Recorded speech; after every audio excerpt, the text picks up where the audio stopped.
उसके सतर सतर, उसके हरफ हरफ से वाकिफ हैं।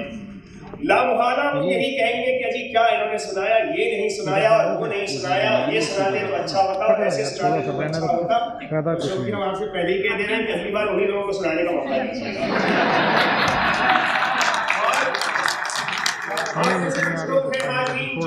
जिन्होंने रात दरबारी पढ़ी नहीं है और वो ये सोच के आ गए हैं कि इस बहाने रात दरबारी से उनका तारुफ हो जाएगा, उनसे भी बहुत माजरत।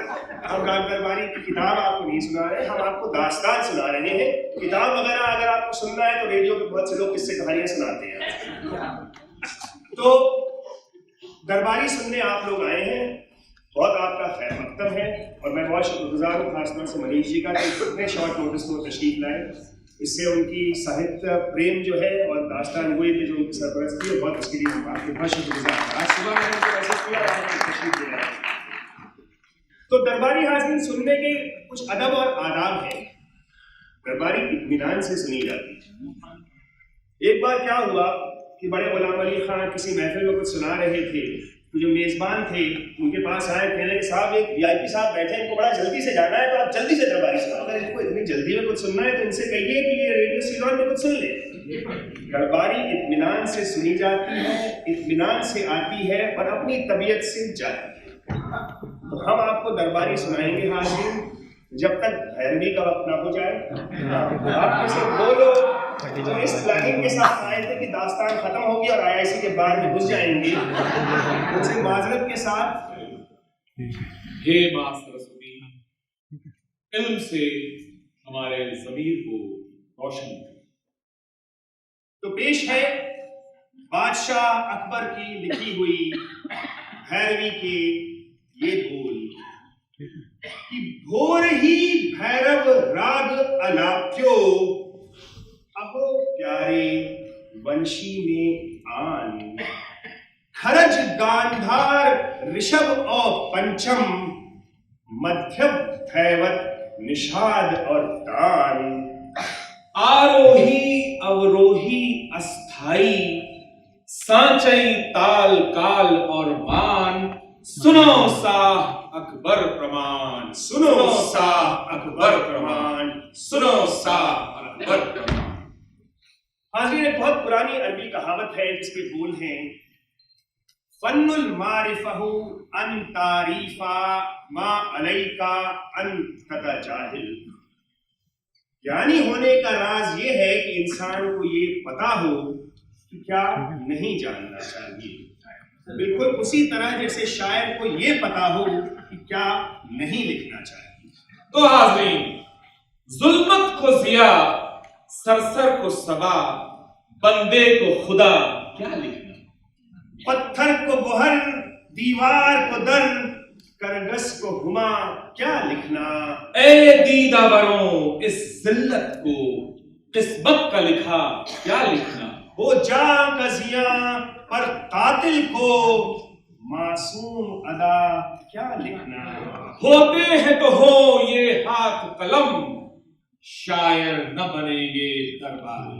होते हैं तो हो ये हाथ कलम, शायर न बनेंगे दरबारी। इब्लीस नुमा इंसानों की ऐ दोस्त सना, क्या लिखना? जुल्मत को जिया, सरसर को सबा, बंदे को खुदा, क्या लिखना? जनाब पेश है दास्ताने रात दरबारी।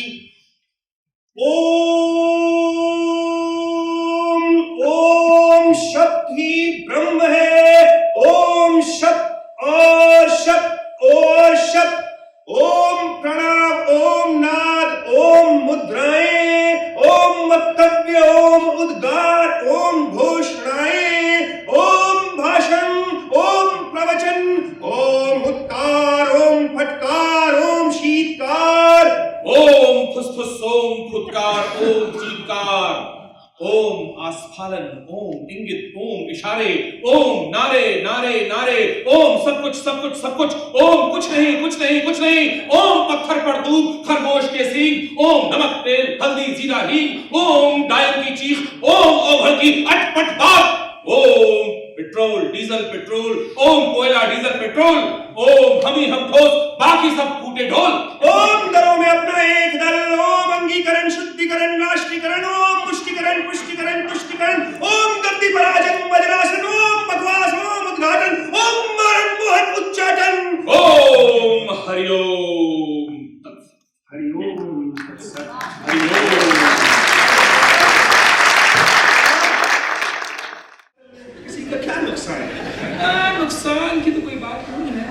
हम एक बात कह रहे थे। या सभी लोग जब कुछ कहते हैं तो एक बात ही कहते हैं।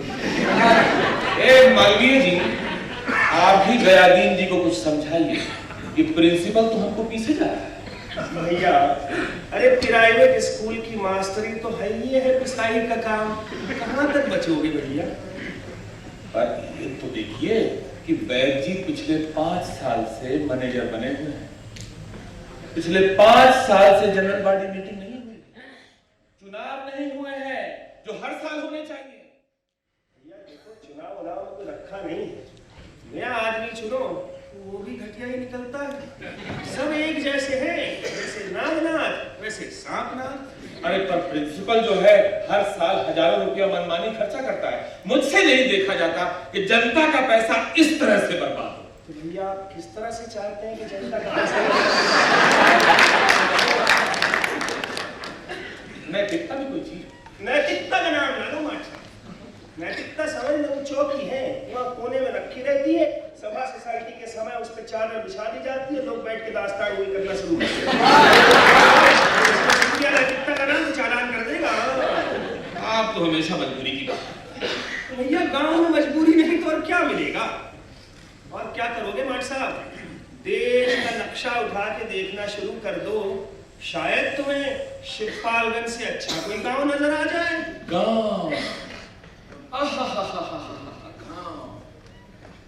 सुंदर ग्रामीण जीवन, मनोरम दृश्य, खेत खलिहान, नदी नाले, पोखर तालाब, आमों की बौर से महकती हुई पुरवा और महुए की महकार से बोझिल पुरवा, इमली के दरख्तों पे गदराए हुए फल, जिन्हें लालची निगाहों से देखती हुई लड़कियां और उन्हें उन्हीं नजरों से देखते हुए लड़के, गर्मियों की दोपहरी दोस्तों से चरचराती हुई चारपाइयां, उमड़ घुमड़ जवानी और पहले प्यार की खटाटोप उदासी, वो मौलसरी के गजरे, संदल बाहें जो सोते बैठते उठते तकियाए तस्वुर भी। रिमझिम मेघ बरस रहा है, कोयल कूक रही है, दिल में भूख उठ रही है, बुलबुलें चहचहा रही हैं, मैनाएं चहक रही हैं, एक डाल पे बैठा मोर बोल रहा है, दूसरे पे उसकी जुड़वा सुस्ता रही है, श्यामा चिड़िया ऐसा जी तोड़ के गा रही है जैसे जहां से गुजर जाएगी पापी यार। एक आम का पेड़ लाऊंगा और कराची शहर हो गया कि हर एक ही दाल में आरामी भात भात की गोली हो जा रहा है। बाकी गलती इनकी नहीं है।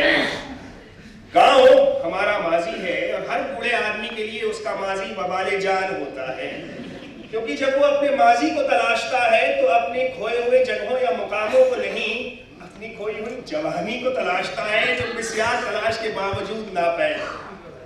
लेकिन वाकया ये है हाज़रीन कि दादा भाई नौरोजी के वक्त से ये गलत फहमी और ये अफवाह फैला दी गई है कि गांव ही दरअसल हिंदुस्तान की असलियत है, कि गांव में ही जो है वो शुद्धता निवास करती है। गांव का पानी शुद्ध, गांव का खाना शुद्ध, गांव के लोग शुद्ध, गांव के मूल्य शुद्ध, गांव की मान्यताएं शुद्ध, शुद्धि गांव में है। शुद्धि के उस फरेब में आके हमारे रंगनाथ बाबू इतिहास में एमए करने के बाद शिवपालगंज नाम के गांव में अपने मामा जी के पास जा रहे हैं छुट्टियों में अपनी सेहत बनाने के लिए। हाज़रीन, रंगनाथ बाबू इतिहास में एमए हैं, पढ़े लिखे हैं, संवेदनशील हैं। अब आप तो जानते हैं हाज़रीन कि इतिहास में एमए करने के बाद पढ़ा लिखा संवेदनशील आदमी या तो स्कॉलर बन सकता है, या आर्टिस्ट बन सकता है, या एक्टिविस्ट बन सकता है। और जो तीनों नहीं बन सकता वो तीनों को धता बना के सिविल सर्वेंट बन जाता है हाज़रीन। चारों जिसके बस में नहीं है वो जाहिर सी बात है आदमी जर्नलिस्ट बन जाता है। अब रंगनाथ बाबू जर्नलिस्ट भी ना बन सके तो वो हो गए 19वीं सदी के रूसी अदब की इस्तिलाह में कहा जाए सुपरफ्लुअस मैन, यानी इजाफी आदमी। अपने समाज से ज्यादा पढ़े लिखे, समाज से ज्यादा काबिल, समाज से ज्यादा संपन्न, समाज से असंतुष्ट, लेकिन उसके लिए कुछ कर सकने से कासिर। तो हाजरीन, इतरा इतरा के लिखने वाले को लिखाड़ कहते हैं, खुल के खेलने वाले को खिलाड़ कहते हैं, और बात बेबात जो सच बात बोल दे उसे सचार कहते हैं। तो चूंकि गांव का जिक्र आ गया है, इसलिए दो चार बातें गांव की सचार है। तो गांव की इस कृत्रिम सुंदरता से हटा के आपका ध्यान आपको शिवपालगंज की नैसर्गिक सुंदरता की तरफ ले चलते हैं कि खुदावंद ने इंसान से कहा कि देखो मैंने जमीन बनाई, तो गंजहों ने कहा हमने गंदगी बनाई। हमारे न्याय शास्त्र की किताबों में लिखा है कि जहां जहां धुआं होता है वहां वहां आग होती है। गंजहों ने इसमें एक लाइन का इजाफा किया कि जहां जहां बस का अड्डा होता है वहां वहां गंदगी होती है। शिवपालगंज के बस अड्डे की गंदगी बड़ी नियोजित ढंग की थी। गंदगी प्रसार योजना को आगे बढ़ाने के लिए वहां कई नैसर्गिक और प्राकृतिक साधन मौजूद थे। बस अड्डे के ठीक पीछे पोखर था। गांव के तमाम क्षुद्र गधे, घोड़े, कुत्ते, सुअर वहां की गंदगी को देख करके आनंदित होते थे, और करोड़ों की संख्या में मक्खी, मच्छर, भुंगे, कीड़े मकोड़े वहां पनप रहे थे और हमें सीख दे रहे थे कि अगर हम उनकी तरह जीना सीख जाएं तो देश की बढ़ती हुई आबादी समस्या नहीं रह जाएगी। और हाजरीन, पेट के स्वेच्छाचार से पीड़ित गांव के कई लड़के वहां किसी भी वक्त आते और ठोस, द्रव्य और गैस, तीनों तरह के पदार्थ उस पोखर को समर्पित करके गंदगी के मुख्तलिफ, मुतनव्वा और मुतअद्दिद लवाजिमात में अगर किसी चीज को सरताजी का मुकाम था तो वो था थूक। इसे हर जगह देख लेने की वजह से हमारा राष्ट्रीय चिन्ह मान लेने की तबीयत। आज भी हमारी योजनाओं में जो मुकाम कागज का है वही मुकाम हमारी गंदगी में थूक का है। तो राज्य शिवपालगंज में थूक के उत्पादन के लिए वहां 8-10 चाय और पान की दुकानें, 6-7 कैफे डिफ्यूज टाइप के चाय खाने और 7-8 शुद्ध देसी घी में बनी हुई हलवाइयों की दुकानें थी। लिहाजा थूक का उत्पादन जोरों पर था और उत्पादन को बढ़ाने के लिए, इसको कहते हैं आज भी जो फ्राइडेंस कि उस उत्पादन को बढ़ाने के लिए वहां 4-5 पात्र रख दिए गए थे, जिनको देखकर आदमी ऊर्ध्व दिशा को छोड़कर हर दिशा में थूकता था और इस खूबी से थूकता था कि सारा थूक पात्र के बाहर जाता। वहां दीवारों पे 4-4 फुट और जमीन पर थूक और पीक और बलगम की नदियां कुछ इस तरह बहती थीं कि जैसे सुना करते हैं कभी भागीरथी देवप्रयाग में। हमारे मनोवैज्ञानिकों और समाज शास्त्रियों ने थूकने की हमारी इस खसलत को समझने में बड़ी चूक। हत्ता तो ये हाजरीन कि सबाल्टर्न हिस्टोरियंस, इनसे तवक्को की जाती थी कि इस सबाल्टर्न पास्टाइम पे ध्यान देंगे, उन्होंने भी इसको नजरअंदाज कर दिया है, क्योंकि थूकना हमारी मजबूरी नहीं है। थूकना हमारा फन है, हमारा सेवा है, हमारा क्रांतिकारी दुस्साहस है। हम जब अपने गले की सफाई के लिए थूक रहे होते हैं तो हम दरअसल समाज से अपना गुस्सा प्रकट करने के लिए थूकते हैं। हम थूकते हैं अपने माहौल से असहमति जताने के। हम इस दुनिया और इस धरती पर थूकते हैं जहां हमारी कोई औकात ही नहीं, जहां हमारी मर्जी का कोई दखल नहीं है। थूकना वितृष्णा, थूकना विद्रोह है, थूकना कला, थूकना निशानेबाजी है, थूकना हमारी पहचान, थूकना हमारी आन बान शान है, थूकना गणतंत्र है, थूकना जनतंत्र है, थूकना आजादी का अधिकार है, थूक शुद्ध है, देसी है, थूक लोकतांत्रिक है, सार्वभौमिक है, थूक सर्वहारा है, थूक शून्य है, थूक से ही जन्मा है, थूक में ही अंत है, थूक सत्य है, सत्य बोलो गत्य है, थूक थूक के चाटना है, चाट चाट के थूकना है, थूकना अभिराम है, मेरा भारत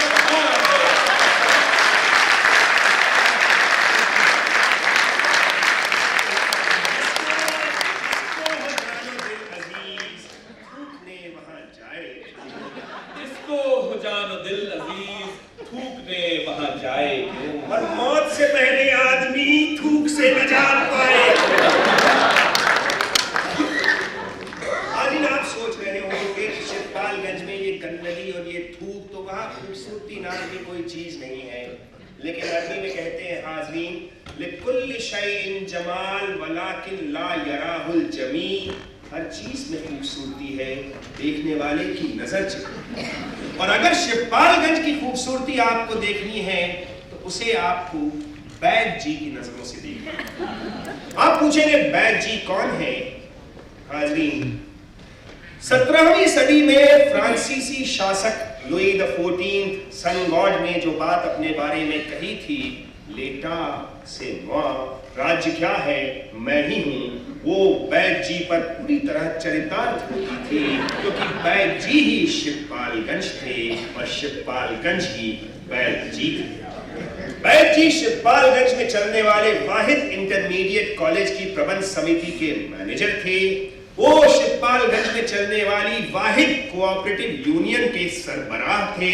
बैग जी शिवपालगंज में होने वाले हर छोटे बड़े चुनाव के सरे निगरां थे। बैग जी शिवपालगंज के सरपरस्त थे, सर्वे सर्वा थे, हमाऊस। बैग जी के एक बड़े बेटे थे बदरी पहलवान। हाज़रीन, आप तो जानते हैं जब से ये फारसी लफ्ज पहलवान हिंदुस्तानी जबानों में आया है, तब से इसका मतलब है कि वो शख्स जिसका पेशा, जिसका फलसफा, जिसका आचरण, बर्ताव, व्यवहार सब कुछ पहलवानी हो, उसे पहलवान कहा जाता है। तो बदरी पहलवान पहलवान थे और उनके छोटे बेटे रुक्मन बाबू स्टूडेंट थे। हाज़रीन, 10वीं क्लास में पढ़ते थे। पढ़ाई से उन्हें इतना प्रेम था कि 4 साल से एक ही क्लास में पढ़ते थे। स्टूडेंट्स के लीडर थे। जब जरूरत पड़ती थी तो बगावत करवा देते थे और जरूरत पड़ती थी बगावत को कुचलने की तो बगावत को कुचलवा देते थे। शायर थे, आशिक थे और हर महान जननायक की तरह उन्होंने खुद अपनी पोशाक वज़ा की थी। वो धोती पर रंगीन बुशर्ट और गले में लाल रुमाल लपेट कर चला। बैग जी की बैठक के अनिवार्य अंग है सुश्री मंगल प्रसाद उर्फ सनीचर, जो अक्सर अंडरवेयर में रहते हैं और जब फॉर्मल होना चाहते हैं तो बनियान पहन लेते हैं। तो बनियान पहन लेते हैं। गलत रहा उनके तो बनियान पहन लेते हैं। काम क्या करते हैं ये नहीं, कभी कभी उनको भांग घोटे हुए देखा जाता है, कभी कभी उनका खवाते हैं। बैग जी ना कह पाए इसके पहले भाग के ना कह देते हैं और वो हाँ कह पाए इसके पहले भाग के हाँ कह देते हैं। यानी वुड हाउस की जबान में कहा जाए तो वो बहुत ही सर्वोत्तम नॉर्डिक। उस शिवपालगंज में और भी लोग हैं हाज़रीन। एक प्रिंसिपल साहब हैं, एक छोटे पहलवान हैं, कुशेहर प्रसाद हैं, दरोगा जी हैं, दूरबीन सिंह हैं, बख्तावर सिंह हैं, लास्ट बट नॉट लीस्ट सुश्री बेला जी हैं। शरह हम आपसे उनका तारुफ कराते चले। तो बैग जी की उम्र 68 साल हो गई थी, बूढ़े हो रहे थे। ये शब्द अरिथमेटिक की मजबूरी के कारण इस्तेमाल करना। बैग जी हर बड़े राजनीतिज्ञ की तरह राजनीति से नफरत करते थे और राजनीतिज्ञों का मजाक उड़ाया करते थे। गांधी जी की तरह उन्होंने अपनी राजनीतिक पार्टी में कोई पद न लिया था, क्योंकि वो नौजवानों को प्रोत्साहित करना चाहते थे, नए खून को बढ़ावा देना चाहते थे। वो तो कोऑपरेटिव और कॉलेज वालों ने उन्हें मजबूर कर दिया, तो मजबूरन उस मजबूरी को उन्हें स्वीकार करना। बैग जी का एक पेशा वैद्यक भी था, जिसमें उन्हें 2 नुस्खे खास तौर से पसंद थे। एक ये कि गरीबों का मुफ्त इलाज, दूसरा ये कि फायदा न हो तो दाम वापस। इन नुस्खों से किसी और को कोई फायदा हुआ हो ना हुआ, वो बैग जी को आराम की कमी नहीं थी। बैग जी ने रोगों के 2 वर्ग बना रखे थे, प्रकट रोग और गुप्त रोग। प्रकट रोगों का इलाज बैग जी प्रकट रूप से, गुप्त रोगों का इलाज रोगों के बारे में बैग जी की एक थ्योरी थी। और आज भी वो हिंदुस्तानी क्या जिसकी रोगों के बारे में थ्योरी ना हो। उनकी थ्योरी ये थी कि सारे के सारे रोग ब्रह्मचर्य के नाश से पैदा। कॉलेज के विद्यार्थियों का मरियल और तेजहीन चेहरा देख के वो अक्सर इस थ्योरी की बात करने लगते थे। अगर कोई उनसे कह देता कि कॉलेज के लड़कों की तंदुरुस्ती और सेहत इसलिए बिगड़ी हुई है कि उनके पास खुराक की कमी है और वो गरीब है, तो वो समझते थे कि ये आदमी ब्रह्मचर्य के महत्व को अस्वीकार कर रहा है, और चूंकि ब्रह्मचर्य के महत्व को अस्वीकार करने वाला बदचलन होता है, इसलिए गरीबी और भुखमरी की बात करने वाला भी बदचलन। तो अगली वाकया ये है कि 11वीं जमात में जब मुझे अंग्रेजी में 91 और हिसाब में 100 में से 15 नंबर मिले, तो मैंने गिरधारी लाल शर्मा से रुजू किया। गिरधारी लाल शर्मा को भी इतने ही नंबर आए थे, मज़ामीन की तरतीब अलबत्ता उल्टी थी। तो गिरधारी लाल शर्मा ने मुझे बताया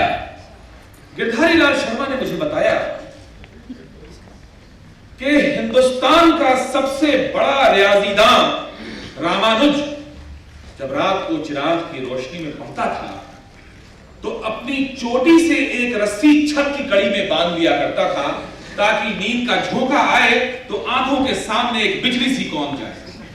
तो मैंने बताया उसको, गिरधारी लाल शर्मा को, कि भाई मेरे घर में तो पहले से ही एक फर्शी पंखा लटक रहा है उस बड़े में, साल में एक बार उतारा जाता है बकरीद के दिन, कसाई उस पे बकरे को टांगता है और हाथ घुसा करके खाल निकालता है। गिरधारी लाल शर्मा ने हाथ जोड़ के हमको मजीद तफसीलात करने से रोका। तो कहने लगा, मियाँ जी देखो, अगर हिसाब में अच्छे नंबर लाना चाहते तो ब्रह्मचर्य का पालन करना पड़ेगा। देखो, अगर हठीली कामनाएं या चंचल विचार मन में अल्लाह बोल दे तो 3 दफा ओम शांति शांति किया करो, और अगर सुंदर सपना रात में दिखाई देने लगे तो इंटरवल में ही उठ खड़े हुआ करो और लाल मिर्च की धूनी खा लिया करो। मियाँ जी देखो, अगर ये जो कामनाएं और विचार और ये जो उफनता हुआ महासागर है और व्याकुलता का ये भड़कती हुई आग है, इसके लिए यही एक इलाज है कि कहा करो ओम शांति शांति। हमने कहा भैया हमसे ही रहो यार, तो मुसल्ले होते बड़े कट्टर हैं। वो बात नहीं है यार, बात ये है कि शांति शांति कहने से आपको शांति करना याद आने लगेगी। कहने का मियाँ जी देखो, अगर हिसाब में अच्छे नंबर लाने हैं तो गर्म चीजों से परहेज करो। 40 दिन तक गरम मसाला, गोश्त, गुड़ की गच्चक और उर्दू गजल से दूर रहना। अब हाज़रीन, हिंदुस्तान में रह के, शिवपालगंज में रह के, धीरजगंज या हजरतगंज, कोई भी गंज हो, वहां रह के आदमी उर्दू गजल से कैसे दूर रह सकता है? जहां हर परचून की दुकान पर, हर पान की दुकान की गुमटी पर रेडियो बज रहा होता है और फिल्मी गाने के परनाले से उर्दू गजल के बोल आपके कानों में इस तरह टपक रहे होते हैं जैसे खड़ी बरसात की बौछार। मसलन इजहार, इनकार, इकरार, इंतजार, इसरार, बेकरार, कुदरत, इश्क, जिंदगानी, शराब, हसीना, शबाब, कातिल हसीना, सजना, जवानी जानेमन, दीवानी, हसीन दिलरुबा, शराबी, मिले तो दिल जवान, मुकद्दर, विस्तार हो गया। सिकंदर। इस तरह से अगर उर्दू गजल के बोल आपके कान में पड़ते रहे तो उर्दू गजल से कोई कैसे दूर रह सकता है? कि खूब देवरियाई ने क्या खूब फरमाया है कि मैंने पूछा यारों से, क्या हम भी गा दे कोई गजल? यार क्या बोले? यार बोले, नांगियाली देख लो। गिरधारी लाल शर्मा ने कहा, अच्छा भाई उर्दू गजल से भी नहीं तुम दूर रह सकते हो तो एक काम किया करो कि सुबह सुबह सूरज निकलने से पहले कमल आसन में बैठ के अपनी नाक पर निगाह जमा के बैठ जाओ और सांस रोक लो। मियां जी, जितनी सांस रोकोगे उतनी तुम्हारी उम्र बढ़ जाएगी। आज सांस रोको कल उम्र बढ़ी, आज सांस रोको कल उम्र बढ़ी। हम लोग इतनी गैर जरूरी सांस इस मुल्क में लेते हैं कि सांस के मारे दम घुटता है। मैं कहता हूं हमको सांसें बचा लेना चाहिए। मैं बड़ा होकर आंदोलन चलाऊंगा, सांस बचाओ आंदोलन। इस तरह हम सांस का निर्यात कर सकते हैं, बेरोजगारों को रोजगार मिल सकता है, देश की उन्नति ही उन्नति। ब्रह्मचर्य के बड़े फायदे हैं। जैसा जटल्ली ने 18वीं सदी में फरमाया कि सुनो मैं मुजर्रद सुखन प्रेम का, धर्म का कर्म का नियम प्रेम का, अगर जन महासुंदरस्तो परी, बबाओ मरी है बबाओ मरी, मकुंजन की अंदो हो दर्दे सरस, अगरचे बसूरत परी पैकरस। तो ब्रह्मचर्य के नाश के क्या क्या नुकसान और फायदे होते हैं, इसके बैद जी बहुत खौफनाक लेक्चर दी।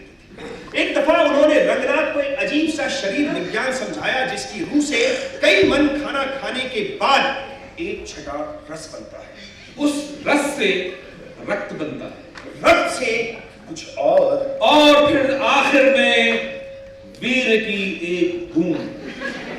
उन्होंने साबित किया कि वीर की एक बूंद बनाने में जितना खर्चा होता है उतना एक एटम बम बनाने में भी नहीं होता है। रंगनाथ को लगा कि हिंदुस्तान के पास कोई कीमती चीज है तो वो नहीं है। वैद जी ने समझाया कि वीर के हजारों दुश्मन हैं, सब उसे लूटने पे आमादा है। अगर कोई किसी तरकीब से अपना वीर बचा ले गया तो समझो अपना चरित्र बचा ले गया। उनकी बातों से लगा कि पहले हिंदुस्तान जन्नत निशान में वीर रक्षा पे बड़ा जोर था, और एक तरफ घी दूध की तो दूसरी तरफ वीर की नदियां। आखिर में वैद्य जी ने एक श्लोक पढ़ा जिसका अर्थ था कि वीर की एक बूंद गिर जाने से आदमी मर जाता है और एक बूंद उठा लेने से बकाए तमाम हासिल। संस्कृत का श्लोक सुन के सनीचर फौरन सजदे में गिर। हाज़रीन, तो शिवपालगंज में इन दिनों लेक्चर का, बाहर से जो लोग आते थे उनके लेक्चर का मुख्य विषय खेती था। इसका ये मतलब नहीं कि पहले कलाकी कुछ और था। वाकया ये था कि पिछले कई सालों से गांव वालों को फुसला कर बताया जा रहा था कि भाई तुम किसान हो, भारत एक खेतीहर देश है, भारत एक कृषि प्रधान देश है, इसलिए तुम्हारा कर्तव्य है कि खूब मन लगा के खेती करो और अधिक अन्न उपजाओ। गांव वाले इस बात का विरोध नहीं करते थे, लेकिन हर वक्त इस संदेह में गिरफ्तार रहता था कि गांव वाले किसी साजिश में आकर अधिक अन्न नहीं उपजाना चाहते। इसलिए तर्क पे तर्क लाके गांव वालों को समझाया जाता था कि भाई अधिक अन्न उपजाओ, अपने लिए नहीं तो देश के लिए उपजाओ। पर अधिक अन्न उपजाओ। एक दिन गंजहू ने देखा कि शिवपालगंज में जितनी इमारतें हैं उस पर एक बड़ा आदमकद एक विज्ञापन नमूदार हुआ। विज्ञापन में यह था कि एक हट्टा कट्टा काश्तकार, एक हट्टा कट्टा किसान सर पे अंगोछा बांधे, कानों में बालियां पहने, बदन पर बिरजई पहने, ऊंची ऊंची गेहूं की बालियों को हंसिये से काट रहा था और ऊपर और नीचे अंग्रेजी और हिंदी इबारत में लिखा था अधिक अन्न उपजाओ। उस किसान के पीछे एक औरत की तस्वीर बनी थी जो कृषि विभाग के अफसरों वाली हंसी हंस रही थी और किसानों से ये उम्मीद की गई थी कि उसे देखते ही उसकी तरफ पीठ फेर के दीवानों की तरह अधिक अन्न उपजाना शुरू। किसानों ने अधिक अन्न उपजाना शुरू कर दिया। हाज़रीन, इतना अधिक अन्न उपजाया, इतना अधिक अन्न उपजाया, लोग ले लेके अधिक अन्न उपजाया कि आज सरकारी गोदामों में अनाज पड़ा सड़ रहा है, लोग भूखे मर रहे हैं। लेकिन हाज़रीन, विज्ञापन सिर्फ खेती के बारे में नहीं थे, और भी तरह तरह के विज्ञापन थे जिसमें सबसे नुमाया मुकाम हासिल था मलेरिया के विज्ञापन। जगह जगह दीवारों पर गेरू अक्षरों से लिखा हुआ था, मलेरिया खत्म करने में हमारी मदद करो, मच्छरों को समाप्त हो जाने दो। यहाँ भी ये मान के चला गया था कि किसान गाय भैंस की तरह मच्छर भी पालने को उत्सुक हैं, इसलिए उनसे मच्छर मरवाने के लिए पहले उनका हृदय परिवर्तन करना पड़ेगा। हृदय परिवर्तन के लिए रोग की जरूरत है, रोग के लिए अंग्रेजी की जरूरत है। इस भारतीय तर्क पद्धति के हिसाब से मलेरिया को खत्म करने और मच्छरों को भगाने के सारे विज्ञापन अमूमन अंग्रेजी में ही लिखे गए थे। इसलिए गांव वालों ने उन्हें अमूमन इबारत के तौर पर नहीं, चित्रकला के रूप में स्वीकार किया और लोगों को मनमानी ढंग से अंग्रेजी लिखने की छूट दे दी थी। दीवारें रंगती जाती थी, मच्छर मरते जाते थे, कुत्ते भौंका करते थे, लोग अपनी राह